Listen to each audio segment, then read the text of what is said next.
In the winter of 1885, a woman named Sarah Caldwell made a decision that would change everything. She opened her door to a dying stranger bleeding in the snow, and what seemed like an act of mercy became the beginning of something she never expected. But here's what she didn't know. That stranger wasn't who he claimed to be, and the men hunting him were already on their way. Sarah lived alone with her two children in a cabin at the edge of Wyoming's tree line. Her husband Daniel had died 2 years before, taken by fever so fast she barely had time to say goodbye. Since then, she'd been holding on by her fingernails, rationing kindling, stretching every meal, watching the debt pile up while the banker circled like a vulture. Her son Thomas was 10, old enough to see the fear in his mother's eyes even when she tried to hide it. Her daughter Lily was younger, still innocent enough to hum songs to her one-eyed doll while the wind howled outside. The cabin was barely standing. Every gust of wind tested its strength, and every night Sarah wondered if this would be the winter that finally broke them. She pressed her palm against the frosted window and whispered words no one was meant to hear. "This cold'll take us if we don't get through the week." Then Thomas burst through the door, cheeks burning red, eyes wide with something between terror and wonder. "Mama, come quick! There's a man in the snow!" Sarah didn't hesitate. She threw on her shawl and stepped into the storm, and what she found half buried near the woodpile made her blood run cold. A man lay motionless in the drift, his coat stiff with ice, blood soaking through expensive fabric. He wore fine leather boots and a wool coat with silver buttons, the kind of money that didn't belong in these parts, the kind of money that came with trouble. Lily stood in the doorway, tiny hands gripping the frame. "We can't leave him," she said, and that was all it took. They dragged him inside one boot at a time. He groaned once, a sound scraped from somewhere deep and desperate, and by the time they laid him on Sarah's cot, his hands were shaking. Sarah tore strips from an old nightgown and packed the wound near his ribs. She boiled water, steeped the last of her willow bark, pressed a damp cloth to his burning forehead. He flinched but didn't speak. That night Sarah sat in a chair by the fire with a rifle across her knees, watching the stranger breathe. She didn't know his name. She didn't know where he came from. But something in her gut told her the storm hadn't ended. It had just come inside. By morning, the wind had gone still, but the house hadn't. The stranger's fever spiked hard, sweat soaking through every blanket they owned. Sarah moved between the stove and his bedside, sleeves rolled up, face set with grim determination. "Keep breathing," she muttered. "That's all you need to do." When he finally opened his eyes, pale blue, unfocused, full of pain, he blinked at the ceiling, then at the woman leaning over him. "Water," he whispered. Sarah held the tin cup to his lips. He drank slow, like he didn't trust it to stay down. "You got a name?" she asked. His mouth moved. Nothing came out at first. Then finally, "Jack." She watched him for a long moment. "That the truth?" He gave the faintest shrug, and that was answer enough. "I'm Sarah Caldwell," she said. "This is my house. Those are my children. You're bleeding in my bed." She paused, letting the weight of those words settle. "I don't take in strays for sport, but you were dying, and my daughter wouldn't let me walk away." In the corner, Lily sat cross-legged with her doll, watching silently. Jack closed his eyes. "Didn't mean to bring trouble." "You didn't," Sarah replied, "but I reckon it's following close behind." That night, after the children were asleep and the fire burned low, Jack thrashed in his fever. Sarah pressed a hand to his chest to keep him still. He muttered words she didn't understand. Names, places, fragments of a life she couldn't piece together. Barlow, Isabel, the Southern Range. His voice cracked with grief, not fear. Whatever he was running from had already taken something from him. She didn't ask questions. Not yet. But when he finally quieted, she sat back in her chair and stared at the man she'd brought in from the snow. A man with a wound, a secret, and eyes that didn't belong to a drifter. The storm had passed, the cold lingered, and so did he. Jack spent the next 2 days drifting in and out of consciousness. The fever burned high, then broke. The wound at his ribs began to close. His voice returned in fragments, then in full sentences. By the 4th day, he stood barefoot on the cabin floor, wrapped in a quilt, reaching for the tin cup with hands that still shook, but no longer trembled.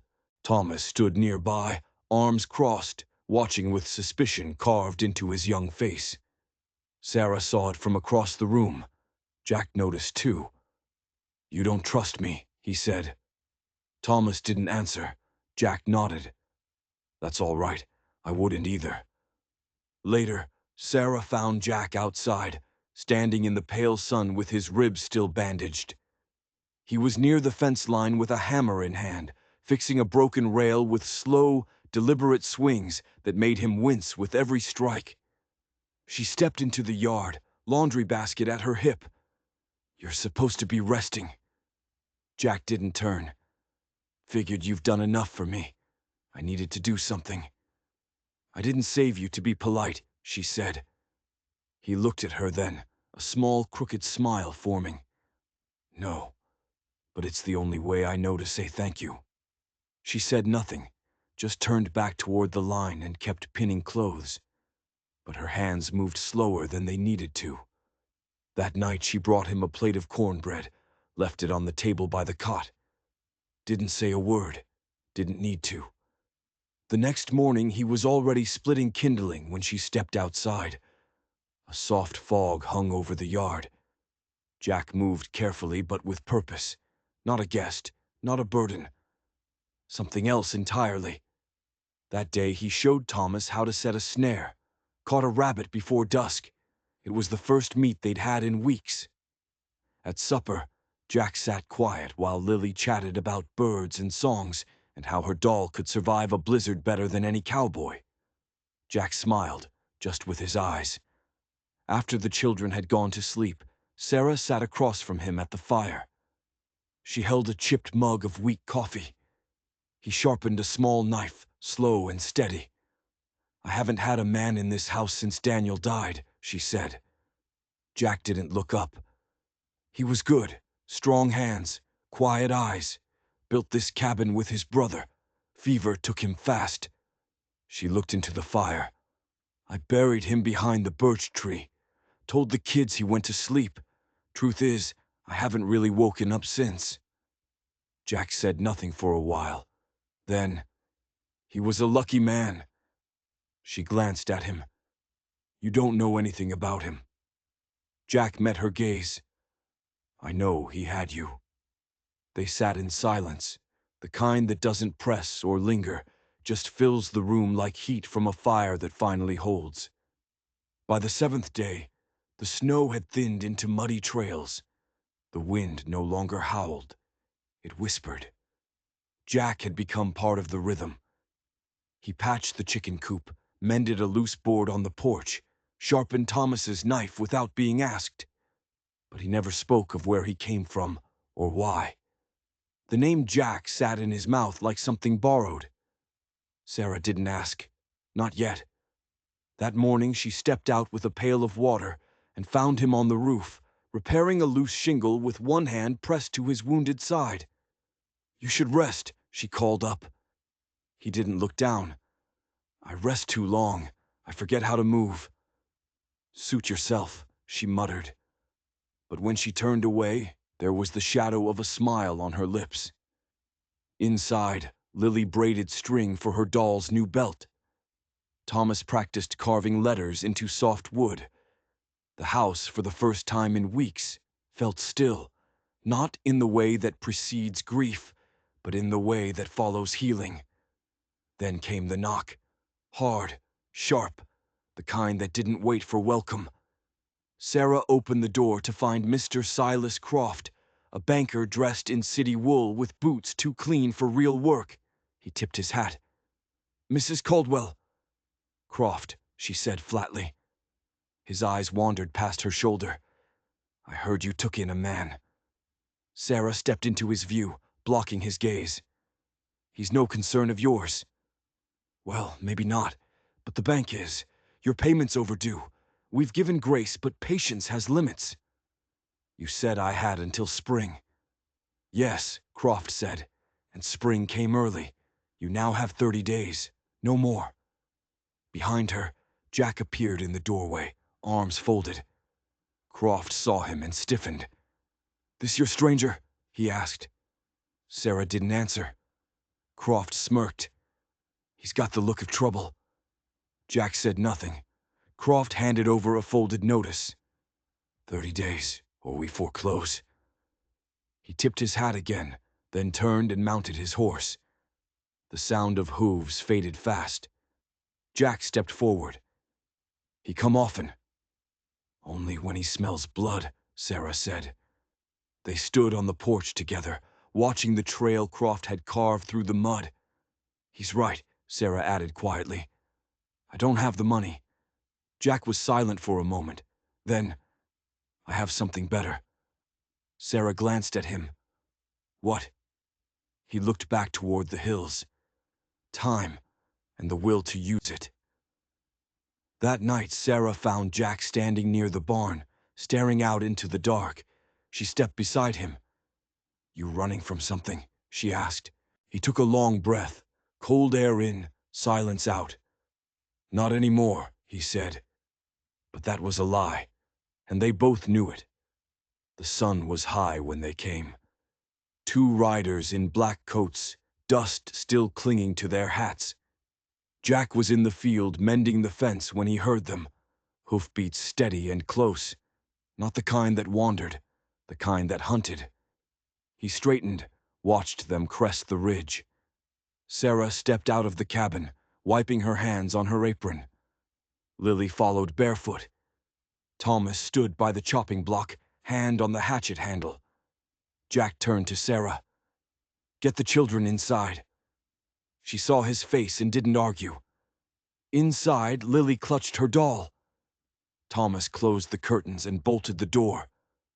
Jack stepped into the yard alone. The riders didn't dismount. They stopped near the fence and sat there, silent in their saddles, like men weighing something unseen. The taller one leaned on his saddle horn. You're a hard man to find, Vance. Jack's body went still. You've got the wrong name, he said. The shorter man laughed. We don't. Barlow says the deed's still out there, says you've got it, and says we should finish what the river didn't. Jack didn't flinch. You're trespassing. The tall one chuckled. And you're already dead. You just don't know it yet. Jack took a slow step forward. Leave. The shorter man's hand hovered near his gun. Not without what we came for. From the cabin window, Sarah watched it all. Jack standing there unarmed, wind pressing at his coat, 2 men ready to kill. Thomas whispered, He's outnumbered.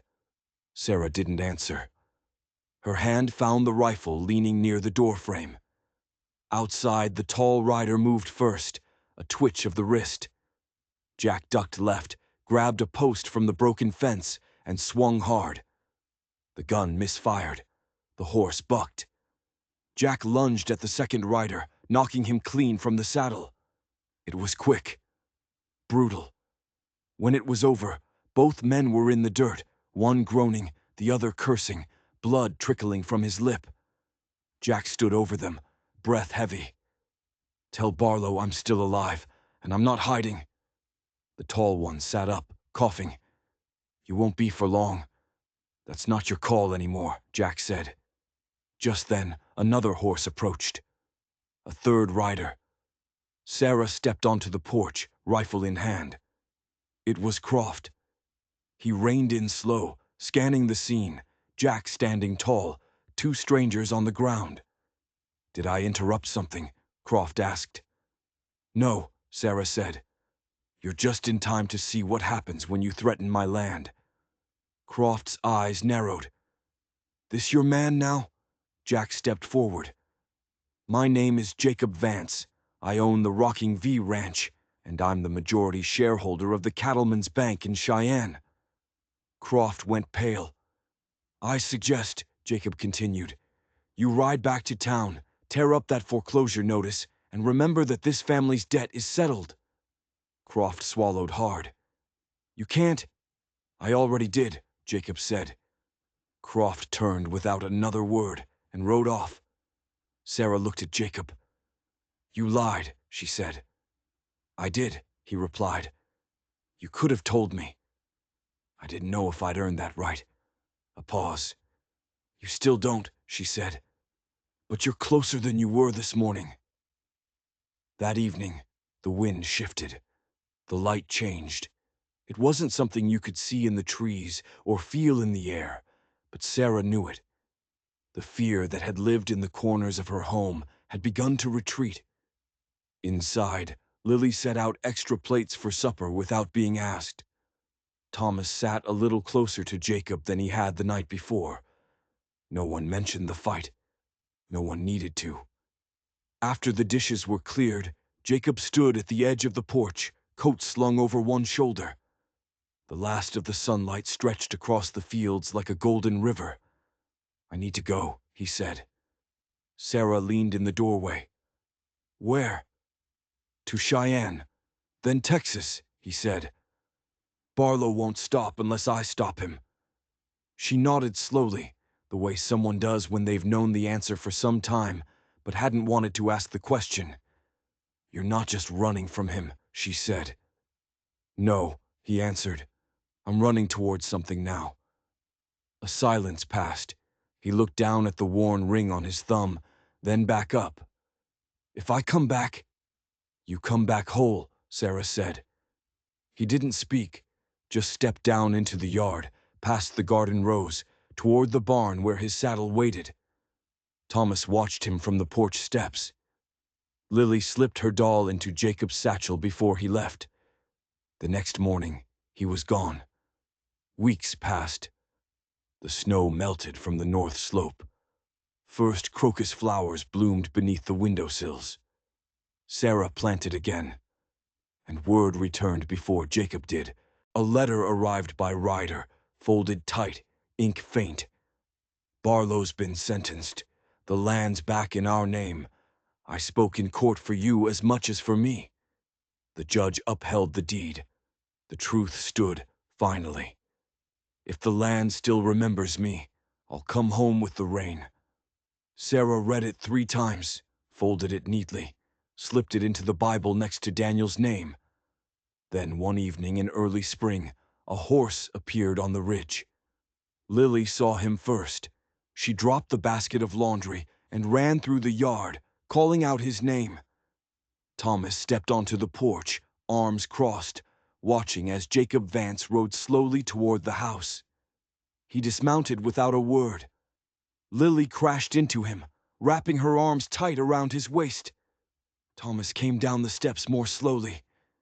"You said you'd come back," the boy said. "I did," Jacob answered. "Took the long way." Sarah stood in the doorway, arms folded, apron still dusted in flour. She didn't move. Jacob met her eyes. Then he reached into his vest and pulled out the folded deed. "It's yours," he said. "Signed. Sealed. This land belongs to you." Sarah didn't look at the paper.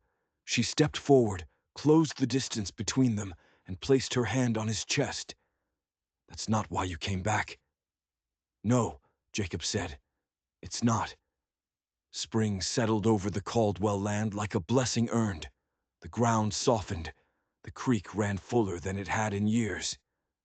Chickens clucked again in the yard. And something inside the cabin that had long been silent began to stir.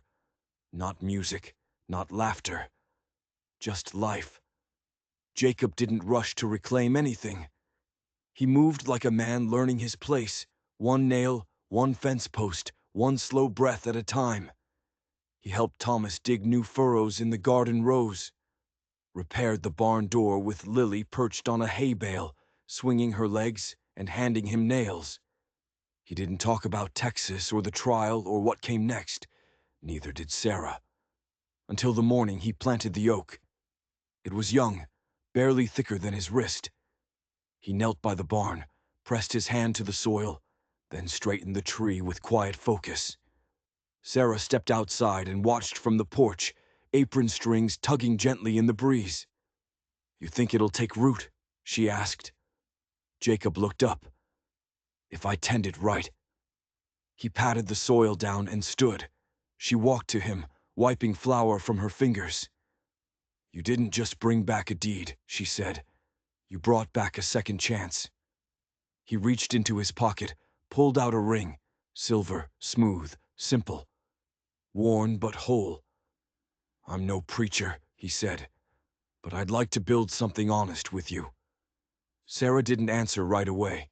Then she took his hand and said, "Yes, but only if we build it together." Word spread fast. A preacher came from Bitter Creek.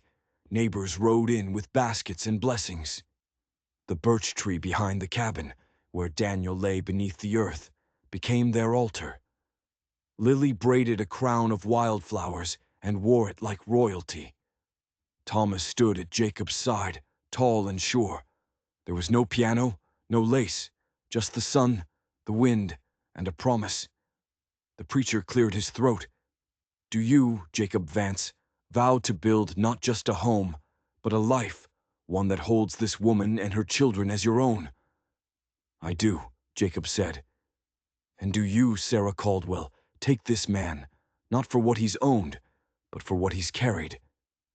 "I do," she said, with a voice steady as stone. Lily stepped forward and offered the wooden bird she'd tied with ribbon. Thomas held out the ring. Jacob took it, slipped it onto Sarah's hand. Then, without hesitation, he leaned in. He kissed her, not with drama, but with the weight of everything they'd lost and everything they were about to make new. That night, lanterns swung in the trees. Children danced in the grass. Sarah and Jacob sat on the porch steps side by side, arms just touching. No riches, no grand declarations, just warmth, just rest, just the beginning of something rooted. Some stories don't end in thunder or applause. Some just take root and grow. If you enjoyed this story of love, survival, and second chances, don't forget to hit that subscribe button and let me know in the comments what you think Sarah and Jacob's life looked like 10 years later. What would you have done if a stranger showed up bleeding at your door?